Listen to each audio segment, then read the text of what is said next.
The Wyoming wind, usually a familiar comfort, felt like a constant whisper of judgment to Alara. In the year 1885, in the dusty, tight-knit town of Harmony Creek, she stood out like a solitary pine on a wide-open prairie. Not just because of her height, which towered over most men by a full head, but also because of the strength that rippled beneath her plain dresses. She could lift a hay bale with one arm, mend a fence post faster than any ranch hand, and stare down a wild coyote without a tremor.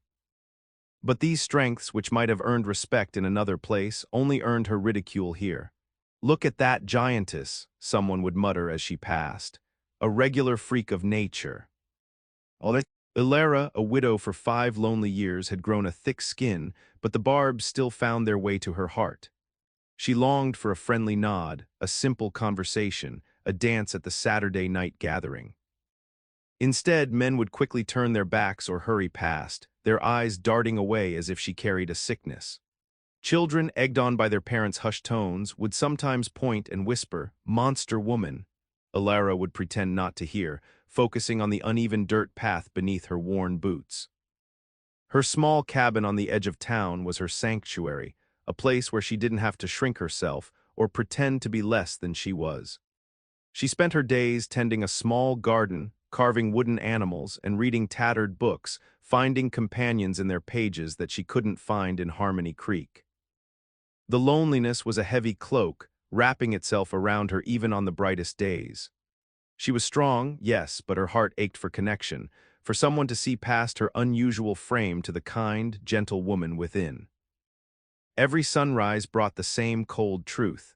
She was alone and likely always would be. Even though she knew what awaited her, Alara still sometimes ventured into the heart of Harmony Creek for the town gatherings. Tonight was one such occasion, a harvest festival held in the dusty town square. Lanterns strung between posts cast a soft, flickering glow, making the familiar faces seem softer, almost inviting. A fiddle and banjo struck up a lively tune, and the scent of roasting meat mingled with the sweet smell of apple pie. For a moment, a fragile hope would bloom in Alara's chest, a wish that tonight, just tonight, things might be different. She stood near the edge of the square, a shadow against a rough-hewn shed, her height making it impossible to truly blend in. Families laughed, children chased each other, and young couples twirled to the music. Alara watched, a quiet observer of a world that didn't include her. She saw the women whispering behind their hands, their glances sharp and quick. She saw men pretend to be engrossed in their conversations, their shoulders turning away as she drew near. No one offered her a dance, no one shared a cup of cider, no one even met her gaze for more than a fleeting, uncomfortable second. The smiles on other faces seemed to mock her own loneliness. The easy camaraderie of neighbors felt like a barrier she could never cross. Her heart, which had briefly hoped for warmth, now felt a familiar chill. She saw Martha Mee, a woman half her size, laughing brightly as a rancher spun her around. Alara felt a pang, not of jealousy, but of a deep, weary ache for such simple happiness. She was an outsider looking in, always on the fringe, always alone. The music played on, a cheerful backdrop to her quiet sorrow, as she watched the town celebrate without her. She was a giant, not just in body, but in the chasm that separated her from everyone else. Hidden in the shadows, Alara felt the familiar ache of being unseen, unnoticed. Yet not everyone at the festival was lost in their own merriment. Across the square, a man named Thomas watched. He wasn't tall or broad-shouldered like the other ranchers. In fact, Thomas was the smallest man in Harmony Creek, often overlooked himself. His ranch, though prosperous, was modest, and his voice was usually quiet, easily drowned out by louder men. People tended to forget he was there until they needed a steady hand with a difficult calf or a kind word when trouble struck. Thomas, however, saw Alara. He didn't see a giantess or a freak. He saw the way her shoulders slumped slightly, the sadness in her eyes as she watched the dancers. He had always noticed her quiet dignity, the way she carried herself despite the cruel whispers. He knew she was strong, not just in body but in spirit, for enduring what she did. He remembered seeing her mend a broken fence after a storm, working tirelessly and alone, never asking for help she knew she wouldn't get. Unlike others, Thomas felt a stirring of something deeper than pity. He saw a kindred spirit in her loneliness, for he too understood what it was like to feel invisible, though for different reasons. He possessed a quiet strength that came from within, a deep well of kindness that few truly recognized. As the fiddle played a mournful tune, Thomas made a decision. It was a bold decision, one that made his heart thump like a drum, but he knew it was right. He took a deep breath, adjusted his hat, and began to walk, not towards the laughter, but directly towards Alara, who stood alone in the dark. As Thomas started his walk across the dusty square, his steps were slow but steady. He moved with a purpose that caught the eye of a few onlookers at first. Then more people noticed. The music didn't stop, but the chatter softened, then slowly faded. Heads turned. Children paused their games. The dancers slowed, their twirls becoming uncertain.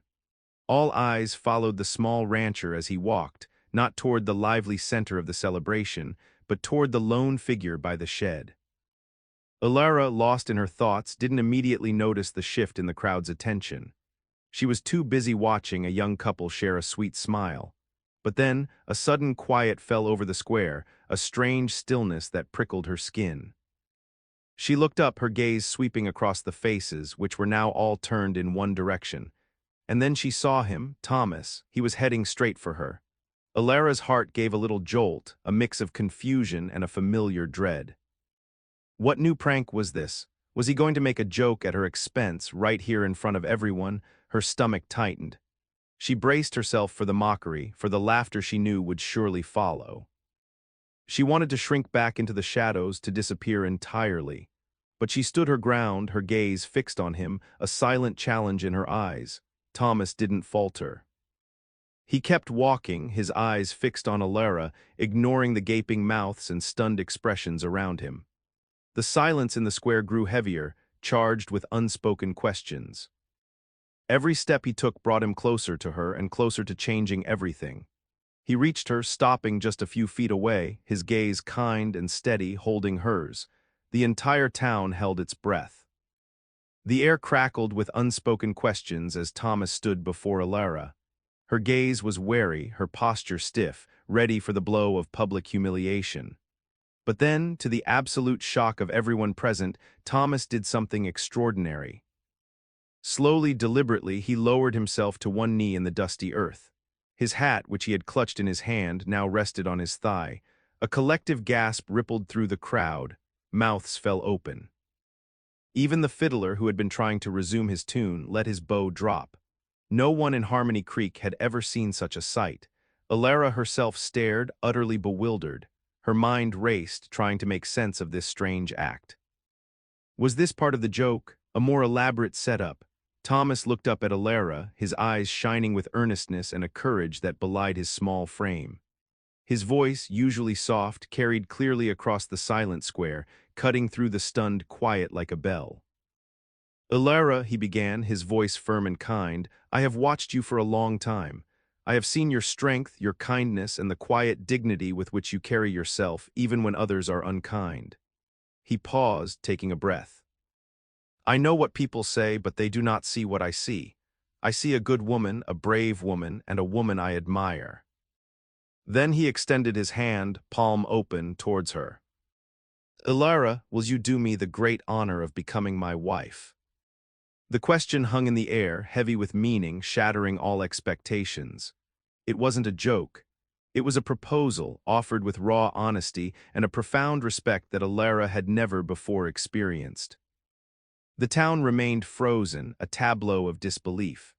Alara stood frozen, her mind struggling to catch up with what her ears had just heard. My wife, the words echoed, strange and unbelievable. A harsh, bitter laugh almost escaped her lips. This had to be the cruelest trick yet. Nailing, a public display, a grand gesture only to pull the rug out from under her and make her the biggest fool in Harmony Creek. Her heart, which had fluttered with a tiny, impossible hope for just a moment, now plunged into a familiar, painful chill. She looked at Thomas, still on one knee, his hand extended. She searched his face for any hint of a smirk, a twinkle of mischief in his kind eyes, a sign that he was about to burst into laughter. But there was nothing, only earnestness, a quiet plea. Yet Alara couldn't shake the deep-seated doubt. Years of being called freak, of being shunned, of enduring endless whispers had built a wall around her heart. It was too much to ask, too wonderful to be true. Is this? Is this a jest? She managed to ask, her voice barely a whisper, thick with the pain of anticipation. Her eyes scanned the silent crowd, looking for the telltale signs of amusement, the suppressed giggles, the smirks that would soon break free. She imagined them all, ready to burst out laughing the moment she dared to believe. The thought of it, the humiliation of falling for such a grand deception, made her stomach churn. Her hands clenched at her sides, ready to flee, ready to retreat into the lonely safety of her cabin and never show her face in town again. The familiar ache of mockery, sharp and cold, settled deep in her chest. Thomas saw the doubt clear as day in Alara's eyes, and his heart ached for her. He knew the pain of her past, the sharp sting of unkind words. He couldn't blame her for thinking his proposal was a trick. But he also knew his heart was true. He squeezed his extended hand slightly, not pulling it back, but offering it more firmly. "No, Alara," he said, his voice gentle but steady, "this is no jest. My heart is honest in this.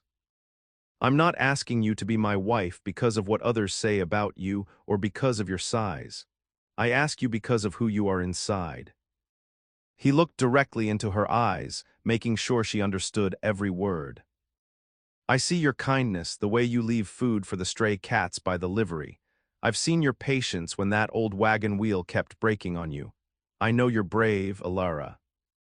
You face this town's unkindness every day with your head held high, and that takes more courage than most men here possess." Thomas shifted slightly on his knee, his gaze never leaving hers. "I don't care about what folks whisper. I care about the quiet strength you carry, the goodness in your spirit. I want to build a life with a woman like you, a woman of true grit and a good heart. My ranch is small, but my home would be yours, and it would be filled with respect and companionship. I wouldn't mock you, Alara, I would cherish you." His words were a balm on her wounded spirit, slowly chipping away at the thick wall of cynicism she had built. His sincerity was like a warm glow in the cold, silent square. He wasn't just speaking words. He was pouring out his honest feelings, inviting her to truly see him, and more importantly, to truly see herself through his eyes. As Thomas spoke, his heartfelt words rang out in the quiet square, not just for Alara but for everyone. The townspeople, who had been frozen in disbelief, slowly began to stir. A ripple of murmurs spread through the crowd like wind through tall grass. "Did he just propose?" a woman whispered, her hand flying to her mouth. "To asterisk her," another man scoffed quietly, still unable to grasp the sight before him. But not all reactions were of shock or disdain. Young Jimmy, who had once called Alara monster woman, now tugged on his mother's skirt. "He's very brave, Mama," he murmured, his eyes wide with a new kind of wonder. His mother, Martha Mee, who had once gossiped about Alara, found herself nodding slowly, a blush rising to her cheeks as she remembered her own unkind thoughts. Old Mr. Abernathy, a man known for his gruff exterior but fair mind, squinted at Thomas. He'd always seen Thomas as a quiet, unassuming fellow, but now he saw a strength, a bold courage that most of the town's louder men lacked. A faint smile touched Mr. Abernathy's lips. "Well, I'll be," he mumbled, "that boy's got more backbone than a whole herd of longhorns." Some still shook their heads, unable to reconcile the smallest rancher with the tallest woman. Others exchanged knowing glances, a hint of curiosity mixing with their surprise. But slowly, almost imperceptibly, a shift began. The mocking glares softened, replaced by a bewildered respect for Thomas's audacious act. For the first time, Alara wasn't just a figure of ridicule. She was at the center of a moment that had stunned Harmony Creek into a collective reevaluation. Alara listened to Thomas's words, each one a gentle hammer chipping away at the fortress she had built around her heart. He spoke of her kindness, her patience, her bravery, things no one else had ever acknowledged, let alone praised. He saw her asterisk, truly saw her, not the towering figure but the woman within. The murmurs from the crowd, once a source of dread, now seemed distant, fading into the background as Thomas's earnest voice filled her world. Her gaze lingered on his face. There was no mockery, no trickery, only a profound sincerity that shone in his eyes. He wasn't just brave for kneeling before her. He was brave for speaking such truths in front of everyone, for daring to defy the town's unspoken rules. A warmth, unfamiliar yet comforting, began to spread through her chest. It was a tiny spark, a flicker of hope that she had thought long dead. Could this be real? Could someone truly see past her outward appearance and desire her company, her heart, her life? For so long, she had braced herself for pain, for rejection. Now, standing before this small, courageous man, she felt a different kind of trembling. It was the trembling of a heart beginning to thaw, of a soul daring to believe in the impossible. The familiar ache of loneliness began to recede, replaced by a fragile, tentative joy. She looked at his outstretched hand, then back into his eyes, and a small, almost imperceptible nod escaped her.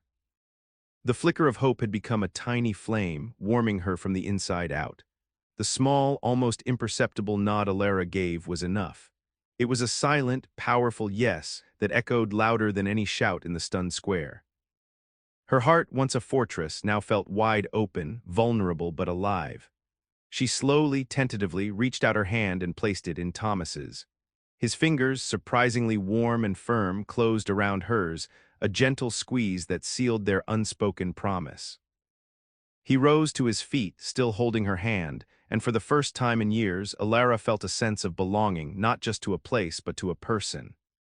It was a quiet moment, yet it was a thunderclap of defiance against every whisper, every averted gaze, every cruel word she had ever endured. They stood there hand in hand, a tall woman and a small man, side by side, facing the entire town. A collective sigh seemed to ripple through the crowd. Some faces still showed shock, others confusion, but a few, like Mr. Abernathy, offered small, knowing smiles. Young Jimmy clapped his hands once, a tiny sound quickly hushed by his mother, though she herself looked on with a newfound respect. This was not a grand, dramatic acceptance with tears and embraces. It was something deeper, more profound. It was a quiet agreement between two souls who understood loneliness and who now, together, dared to hope for something more. Their joined hands were a testament to a budding connection, a promise to brave the world together. In that moment, the harvest festival, the music, the laughter, all faded into the background. Only Alara and Thomas and the quiet courage of their decision truly mattered. The days that followed Alara and Thomas's engagement were a strange mix in Harmony Creek. The whispers continued, of course. "Can you imagine them together?" Mrs. Gable would hiss to Mrs. Peterson at the general store. "She'll swallow him whole," some men still snickered, finding humor in the sheer improbability of the match. There were bets placed on how long it would last, with most favoring a quick, disastrous end. Alara still felt the sting of these cruel words, the familiar weight of judgment. Yet something had shifted. Thomas, with his quiet courage, had broken through some of the town's hardened views. Old man Abernathy, true to his word, tipped his hat to Alara when she passed, a rare gesture of respect. Young Jimmy, emboldened by his mother's new outlook, even offered Alara a wild daisy one afternoon, shyly calling her Miss Alara instead of Monster Woman. Martha Mee, once a purveyor of gossip, now defended the couple, arguing that Thomas's proposal was the bravest thing she ever saw. Alara and Thomas often walked together, sometimes to the market, sometimes just around the edges of their land. These walks were still met with curious stares, but now some of those stares held less malice and more genuine interest. They would see Thomas, small but steady, walking beside Alara, her head held a little higher than before. The couple faced the world together, a quiet unit against the lingering doubts. Thomas's hand, often reaching for hers, was a constant, warm reminder that she was no longer alone, even when the whispers still reached her ears. Their bond was a slowly growing oak, weathering the winds of skepticism and drawing strength from the admiration of a few brave souls. Even with the growing respect from some in town, Alara still carried the scars of her past. Sometimes a particularly sharp whisper or a dismissive glance would send a shiver of doubt through her. Was it truly real? Could Thomas, this kind, unassuming man, really want asterisk her? It was in these moments that Thomas's unwavering devotion shone brightest, slowly but surely patching the holes in her bruised heart. He didn't make grand pronouncements every day, but his love was woven into countless small acts. If Alara was struggling to reach a high shelf, he would silently fetch a stool, not making a fuss about her height. He would always make sure her favorite wildflower, the blue flax, was tucked into a jar on their small kitchen table. When they rode his horse, he'd adjust the stirrups perfectly for her long legs, ensuring her comfort. He listened intently to her stories, whether of her day or her childhood, his gaze always gentle and focused, making her feel truly heard for the first time. One chilly evening, after a particularly pointed comment from a passing rancher, Alara felt a wave of sadness. Thomas, without a word, simply took her hand and led her to their porch swing. He wrapped a blanket around them both, pulling her close, not offering empty words but simply being there. "Their words are like dust on the wind, Alara," he murmured. "They can't touch what's real between us." His quiet presence, his steady kindness, and his complete acceptance were the most powerful reassurances. Each day, through these tender gestures, Thomas showed Alara that his feelings were not only true but deep and unshakable, slowly convincing her that she was cherished. Thomas's love had brought a new light into Alara's life, and she in turn poured her strength and care into their shared world. Her physical power, once a source of shame, now became a valuable asset on Thomas's small ranch. She could lift heavy feed sacks with ease, hammer in fence posts that had stubbornly resisted Thomas's efforts, and clear tangled brush from the creek bed faster than any hired hand. The ranch, which Thomas had managed alone, began to thrive under their combined efforts, but her worth went far beyond her strength. Alara brought a quiet calm to Thomas's sometimes frantic work. She organized his scattered tools, mended his torn shirts with careful stitches, and cooked hearty meals that filled their small home with warmth and delicious smells. When Thomas was worried about a sick calf, Alara would sit with him, offering steady hands and soothing words.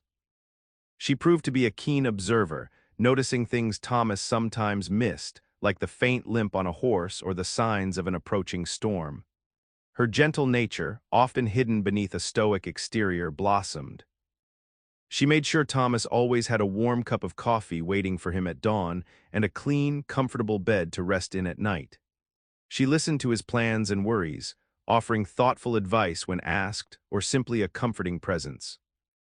Alara showed Thomas, and by extension the growing number of curious townspeople who visited their ranch, that her value was not in her towering frame, but in the steadfastness of her character, the depth of her care, and the quiet wisdom she possessed. She was not just a strong woman, she was a capable partner, a loving companion, and a true blessing to Thomas's life. The wedding day dawned clear and bright, a perfect Wyoming sky stretching endlessly above. It wasn't a grand affair, not with the limited resources of Harmony Creek, but it was filled with genuine warmth. The ceremony was held at the small wooden church, its simple interior decorated with wild flowers Alara had gathered from the fields. She wore a dress she had sewn herself, a modest cream color that looked lovely against her strong frame. Thomas, in his best suit, stood proudly beside her, looking up at her with adoration. The pews were surprisingly full. Many curious townsfolk had come, some still whispering, but many more with a newfound respect in their eyes. Old Mr. Abernathy was there, tipping his hat to Alara as she walked down the short aisle. Martha Mee dabbed her eyes, truly moved by the sight. Even young Jimmy, sitting quietly with his parents, watched with a solemn fascination. As the preacher spoke, his words about love and commitment seemed to carry more weight, echoing the journey Alara and Thomas had taken. When they exchanged their vows, their voices were soft but firm, promises made not just to each other, but also, in a way, to the entire town. It was a quiet declaration that love could bloom in the most unexpected places, between the most unlikely people. After the ceremony, a small celebration was held at Thomas's ranch. The air was filled with laughter and the aroma of Alara's baking. For the first time, Alara danced, not just with Thomas, but even a few brave men, encouraged by their wives, asked her for a turn. The town's perception had truly shifted. They weren't just seeing a giantess anymore. They were seeing Mrs. Alara Thompson, Thomas's wife, a strong, kind woman who had found her place and her love in Harmony Creek. It was a new beginning, not just for them, but for the heart of the town itself. Life on Thomas's ranch, now their ranch, settled into a comfortable rhythm. The sun rose and set over the Wyoming plains, casting long shadows over the fields where Alara and Thomas worked side by side. They built their life not on grand gestures, but on shared tasks, quiet companionship, and a deep, abiding respect. Alara's strength proved invaluable, making light work of many ranch duties that would have exhausted Thomas alone. He, in turn, brought a gentle humor and steadfast devotion that nurtured her once wounded spirit. The town of Harmony Creek, too, continued its slow change. The outright mockery Alara once faced faded, replaced by grudging admiration, then genuine warmth. People saw how the ranch flourished, how happy Thomas was, and how Alara, once the giantess freak, was now simply Alara Thompson, a capable and kind ranch wife. Children no longer pointed. Instead, they waved when they saw her in town, some even calling out, "Hello, Mrs. Thompson." Their love story, born of a bold act of courage and nurtured by unwavering devotion, became a quiet legend in Harmony Creek. It was a testament that true affection looked past what was obvious, past what was easy, and found beauty and strength in the most unexpected places. Alara, who had once believed she would always be alone, had found not just a husband, but a partner, a friend, and a family. Thomas, who had always been overlooked, found his greatest strength in loving a woman whom others feared. Together, they proved that the biggest hearts often resided in the quietest souls, and that love, in its purest form, was indeed boundless. They built a home, a life, and a legacy that was richer and truer than any gold in the Wyoming hills.